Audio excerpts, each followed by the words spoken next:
Γεια σας κορίτσια.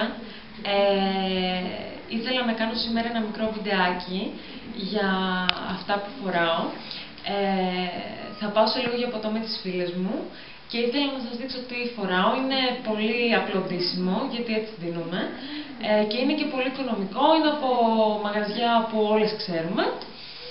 Και να αρχίσω να σας πω ότι η ζακέτα μου είναι από Zara, η μπλούζα μου είναι από τα Bershka νομίζω, το κολλιέ μου είναι H&M, πολύ αγαπημένο, η φούστα είναι Tie-Dye και την πήρα με τις εκπτώσεις γύρω στα 6 ευρώ. Τα παπούτσια μου δεν θυμάμαι από πού είναι, αλλά είναι από ένα κατάστημα στη Θεσσαλονίκη και η τσάντα μου είναι από τα H&M.